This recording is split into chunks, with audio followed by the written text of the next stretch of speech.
ஆந்திராவில் ஒரு அதிர்ச்சிகரமான சம்பவம் வந்து நடந்திருக்கு. ஒரு 9 வயசு குழந்தைய 14-15 வயசு மதிக்கத்தக்க பசங்க 3 பேர் சேர்ந்து நாசம் பண்ணி அவங்க பெத்தவங்க துணையோட அந்த பாடியை வந்து ஒரு ஆத்துல வந்து டிஸ்போஸ் பண்ணியிருக்காங்க. போலீஸ் பிடிச்சி விசாரிச்சதுல அவங்க சொன்னது, நாங்க யூடியூப் வீடியோ பார்த்து பண்ண அப்படின்னு வந்து ஒரு ஷாக்கிங்கான விஷயத்தை வந்து சொல்லியிருக்காங்க. கனடியன் யூனிவர்சிட்டி ரிசர்ச் படி ரொம்ப மொபைல் போன் யூஸ் பண்ற அந்த சிறு வயசு பசங்களுக்கு வந்து பாத்தீங்கன்னா மண்டேல டோபமின், செரட்டோனின் மாதிரியான அக்ரஷன், ஆங்ஸைட்டி எல்லாம் கண்ட்ரோல்ல வச்சிருக்கிற லிக்விட்லாம் வந்து சுத்தமா ட்ரெயின் ஆகுதுன்னு கண்டுபிடிச்சிருக்காங்க.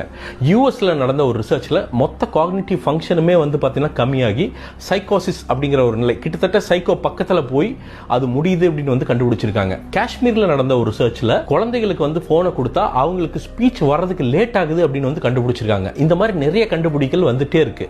ஆனா நம்ம பெத்தவங்க குழந்தைகிட்ட இருந்து தப்பிச்சா போதுன்னு ஒரு மொபைல் போனை கையில கொடுத்துக்கிட்டு ஓடிடுறாங்க.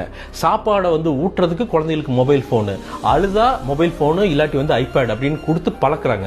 ஸோ இந்த குழந்தைங்க எல்லாமே வந்து பார்த்தீங்கன்னா நாளைக்கு 10-15 வருஷத்துல மூளையில் இருக்கிற முக்கியமான விஷயங்கள்லாம் காணாம போய் மிருகமா மாறுறதுக்கு ஒரு முக்கியமான காரணம் இந்த பெத்தவங்களா வந்து இருப்பாங்க.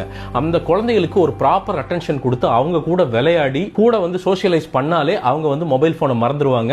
இதை முக்காவாசி பேரண்ட்ஸ் பண்றது இல்ல. ஒரு நாளைக்கு மினிமம் 3 to 5 மணி நேரம் குழந்தைங்க வந்து அந்த போனுக்கு அடிக்ட் ஆகி வாழ்க்கையை தொலைக்கிறாங்க. தயவு செய்து நோட் பண்ணுங்க.